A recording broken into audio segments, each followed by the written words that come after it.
Hello again, YouTube, and welcome back to all the words you wrote. My name is MS-Punker1, and last video we were just wandering around aimlessly or kind of lost, so in the the village where our idol is apparently supposed to live. But let's see if we can have found her within 10 minutes. 10 minutes later.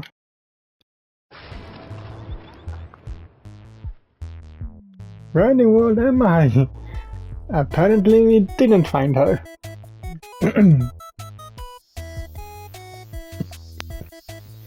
Only been walking for a little while, but somehow I'm even more lost than I was before. Will I ever be able to make my way back to human civilization? This might be the end of a line for me.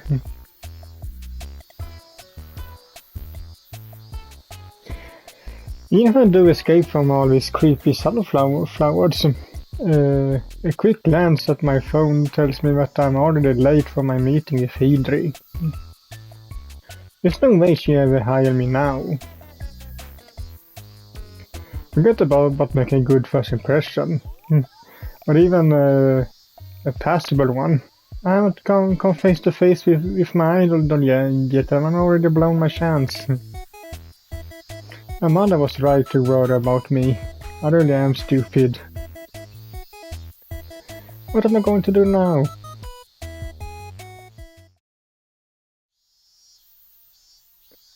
An hour later? Am I finally here? Is this really Hydri's home? After a good amount of backtracking and no shortage of getting lost, I finally find myself in front of a facade which might quite possibly belong to the famous light novel author Rui. Or Hydri. I got to try it and remember that it'd be awkward if I get Hydri's name wrong. The number on the front of the house matches the address Sai gave me. That was the general description but geez. This place is way more ornate than I imagined. Hydri's house, if indeed it is Hydri's house, towers over me 2 impressive floors, all done in a traditional Japanese style, with a black tile roof and a load of lattered windows. Latered, whatever. The house isn't just tall either. It's wide. I'm not a gambling person, but I bet you could fit my parents' teeny tiny Kawasaki home into this floor plan twice over. How many rooms does this place have? How many sliding doors?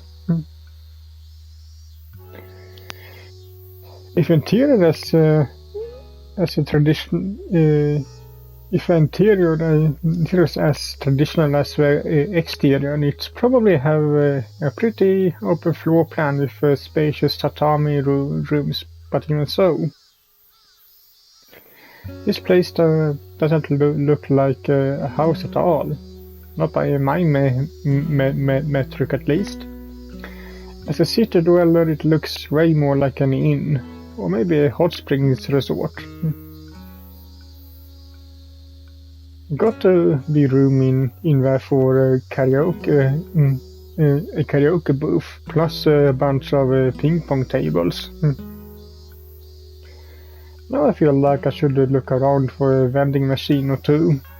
A bottle of chilled soda is just what I need to ease my my parched throat. I glance about, but of course I find no such dispensary of sort of soft drinks. That figures. What person would put a vending machine in their garden? Indri's house is it her house? There's a lot of garden. The house is wrapped up in it like a gift in a box. All swaying grass and what I think might be hinoki trees fested with green leaves. I've never seen any house like this before. Not outside of period dramas. It really does feel like I stepped back in time. And were houses like this common?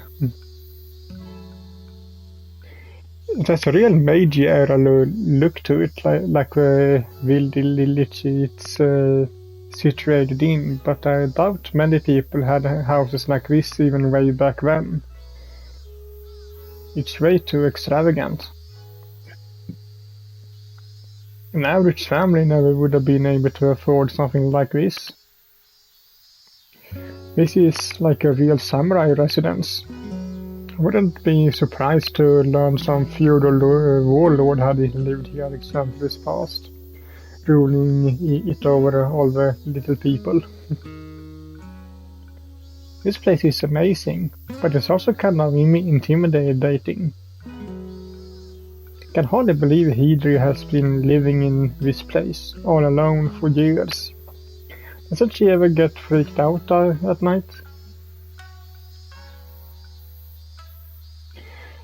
The house is massive, all stuffed full of history, and it doesn't help that the back garden borders a crapload of spooky forest. I don't believe in ghost stories, but this place is giving me the shivers. And it's broad daylight. And I still like how her eyes goes at some different points. It's so cute. I'm back perturbed. But no, I can't afford to get cold feet. Not now. I'm late enough as it is. I was supposed to get here almost 2 hours ago. Indri will be wondering where in the world I am. It's probably too late to make a good first impression, but even making a bad first impression is better than making no impression. I got this. I can do it. I inhale, trying to steady myself and head for what I think is the front door. Hello? I wrap up on the wood, which is goodness knows how many years old. A heart in my throat all the while. Hello, Miss Kumikado, are you there? I knock, but I receive no response. The house is as silent as an old black and white movie. This isn't doing much to placate my nerves. Let me try again. Miss Kumikado? I knock again, louder this time, but still I hear nothing. There are no footsteps beyond the front door. No clicking of a lock. I frown. Did she step out? So I should have told her I was coming back. I was coming. But I did take an awful long time to get here. Maybe she got tired of waiting. It's also the possibility that this house being as huge as it is, Edie simply can't hear me. Not if she's in one of the upstairs rooms. Wonder how well the sound travels in this place. I shift her foot to foot, the back of my shirt stuck to my damp, sweat slick body. The sunlight continues to beat down upon me. It's merciless. I feel like asking it if it might taking a hike for like half an hour so I can get my act together. But I know that'd be pointless. It's not like the sun has the capacity to listen to me. I'm starting to look like a crazy person, muttering to myself like this, without launching into a one-way argument with the sun. I guess it's a good thing nobody else is around, other than the cicadas. What should I do now? There's no point standing around here. What if Idri isn't there to let me in? Just wasting time while slowly getting sunburned. It seemed a shame to turn back after coming this far. I don't want my journey to get wasted, to go to waste, and I absolutely can't pass up a chance to meet Rui. This is a bit of a long shot, but hoping against hope, I reach out for a door handle. I give it a tug, and to my surprise,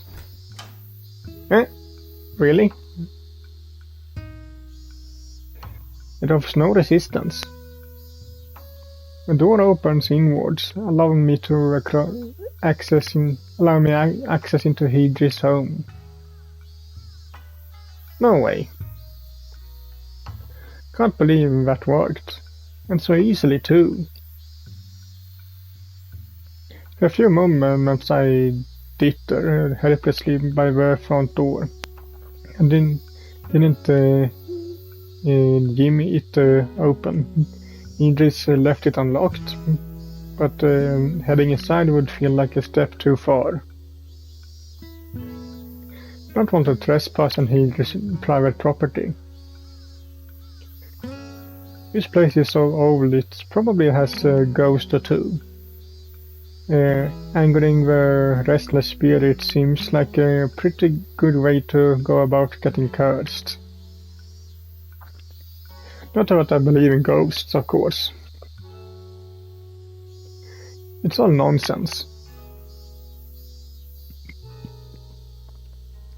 I should be vastly more concerned about Hydri herself. What if she holds this against me? Entering her home uninvited doesn't seem like a great way to make her acquaintance. But I guess I already messed up on account of being so late. Can things get any worse? I don't think so.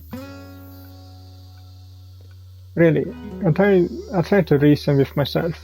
I have no choice. I got a job interview to get to, which can hardly go ahead if my host refuses to answer the door.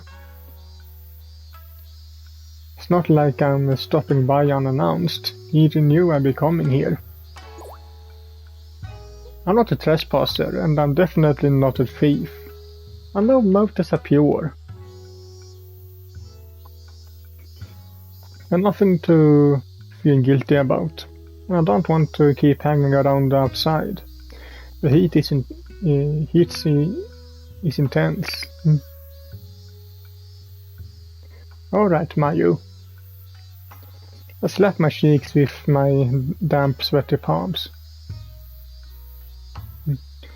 In an attempt to psych myself up. You can do this. Don't chicken out now. I let my arms fall to my sides, then square my shoulders. I raise my head. Then with a purposeful inhalation of air, I take my first step inside Hildred's home.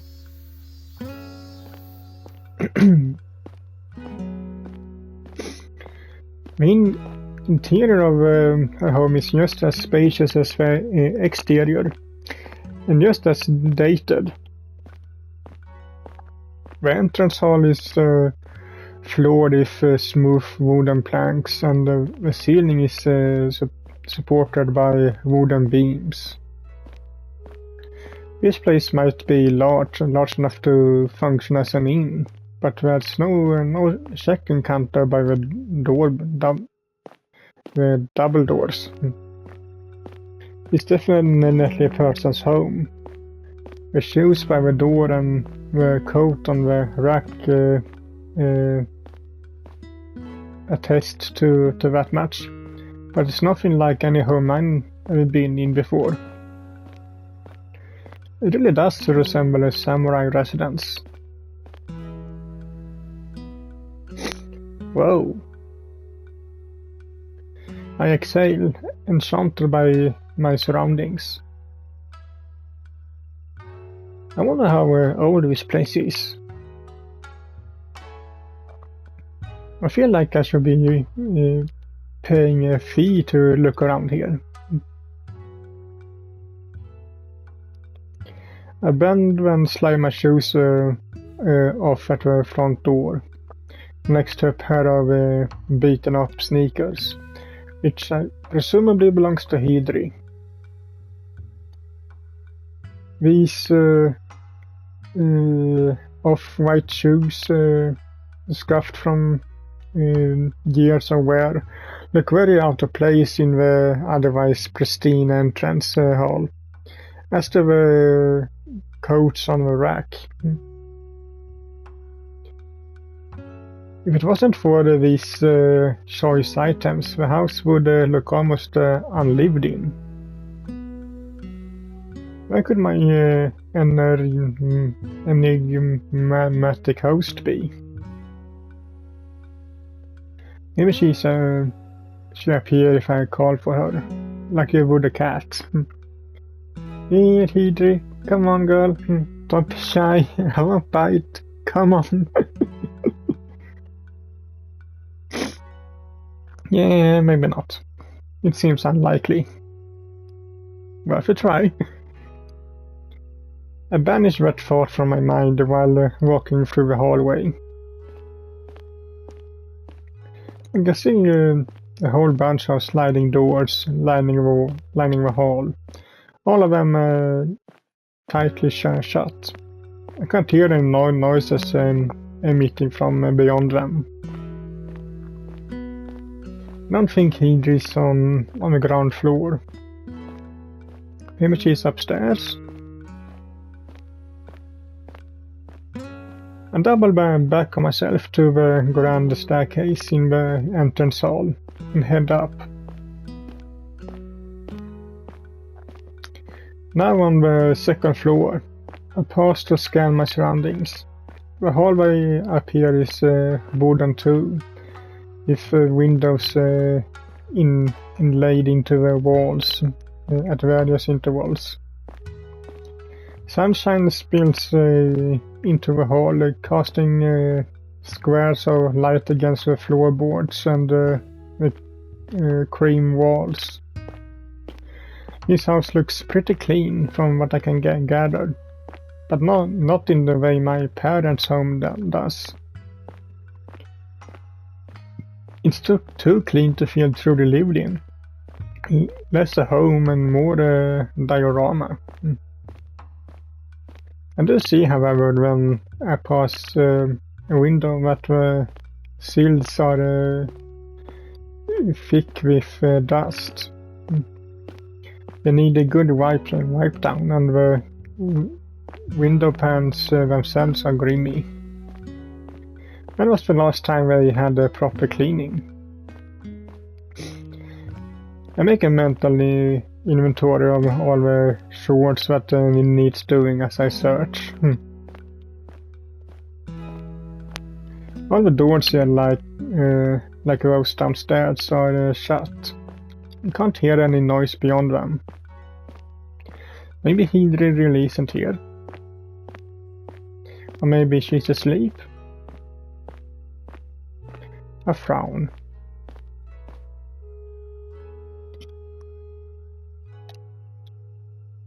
This is getting ridiculous. If I'm to find Hydri, I should probably launch a more further investigation. Now feeling like a detective at a crime scene, I approach the nearest door. I press my fingers into the shallow indentation on the left side and draw it back. The door slides open with ease to reveal an empty room. A plain tatami floor, all plain tatami floors and a few empty bookshelves. The tatami is aged and faded from sunlight, and it's spotted here and there with stains. A match could use a good clean or else a complete replacement, but the room itself is barren. It's a bit depressing, actually. And of course, Hydri isn't here. I close the door behind me, then try another.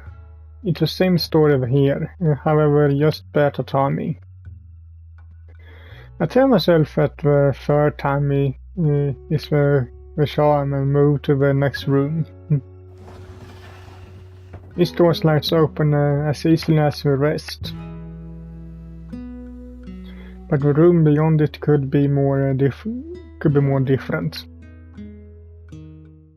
This is the only room in the whole house thus far which is obviously lived in, and quite thoroughly at that.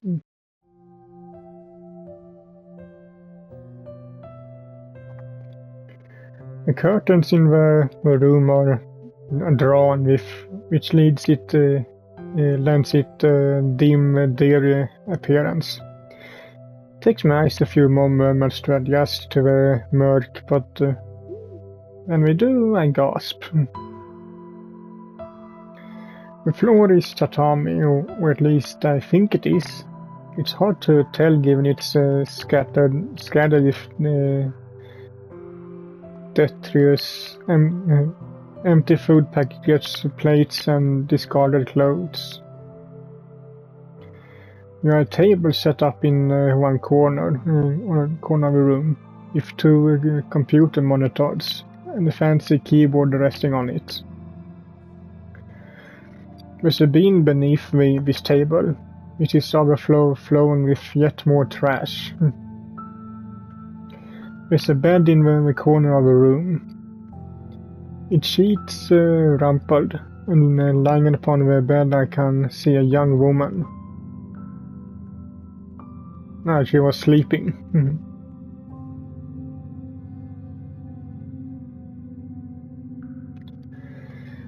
The woman's wearing a baggy tracksuit which obscures much of her body, and her cheek is pushed against her pillow.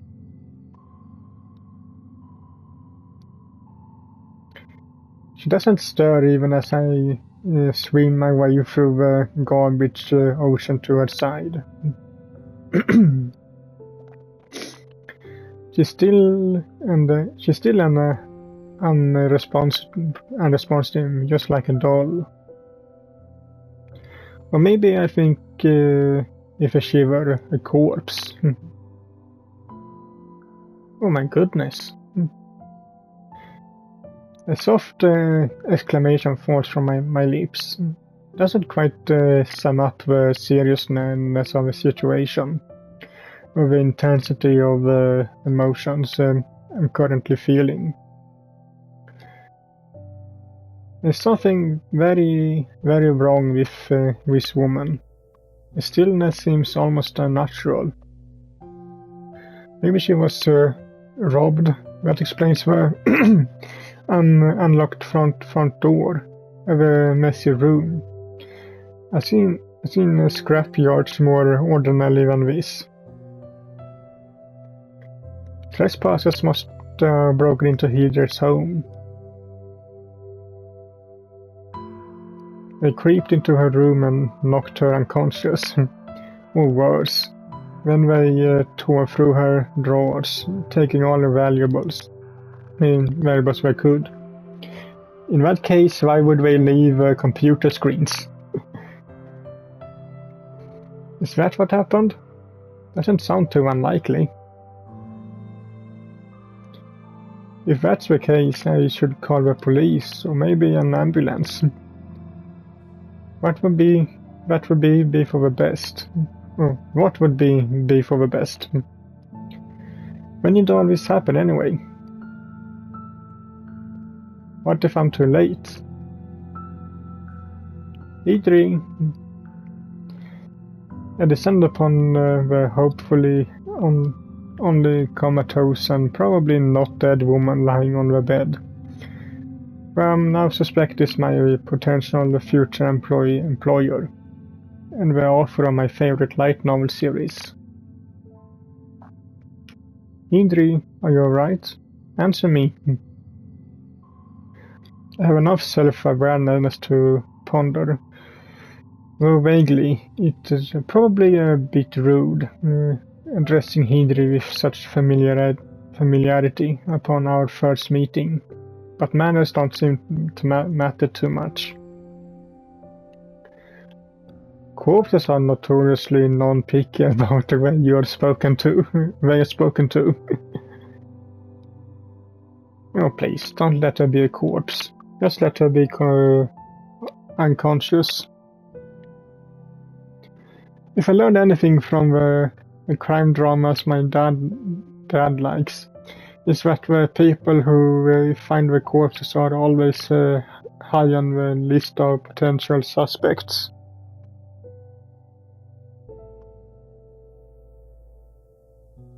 Must look super suspicious, especially since I let myself into Hidri's home. What if Hidri really is dead, and I'm suspected of being the killer? I could go to prison over this. I don't want my life to be ruined. Hidri, please, wake up, Hidri. My fingers sink into Hidri's slender shoulder. I shake her hard as one might a ragdoll until... Well, at least she's alive.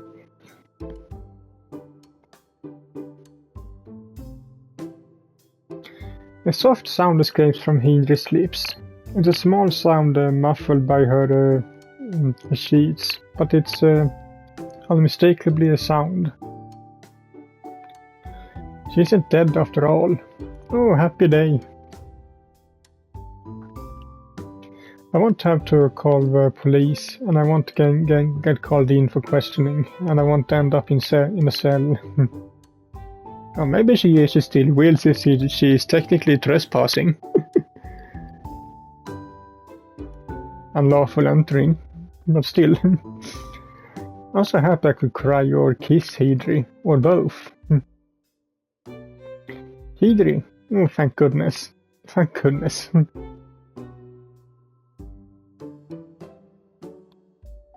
Hidri looks at me, only half awake.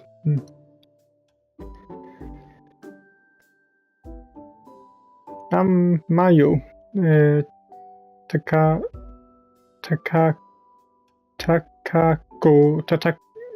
Mayu. I'm so glad you're alright. For a while I really thought you kicked the bucket. I don't know what I'd do if you died. I don't want to get to prison. Can't get incarcerated before the El Forest ends. Wanna know who Itsuki ends up with? It'd be Princess Luluna, right? Some people prefer Astra, but they're really wrong.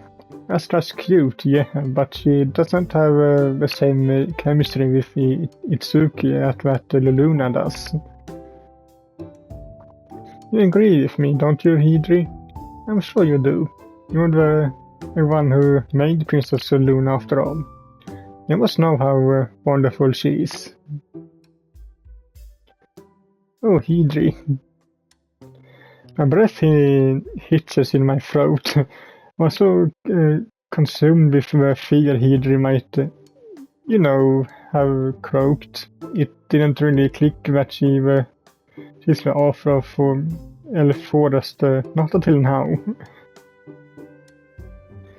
If it wasn't for Hidri, Princess Luna wouldn't exist, and I'd be much unhappier for it.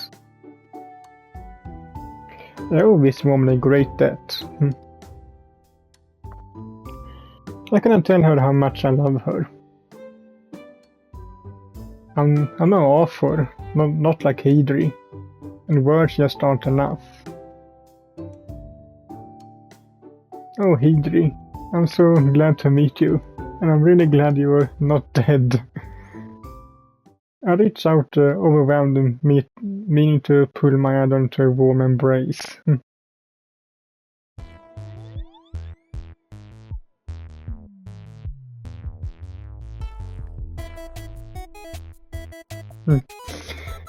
I think that will be a good point to end this video at. So, hope you liked it, and if you did, so leave a like to it as usual, and I'll see you all in the next one.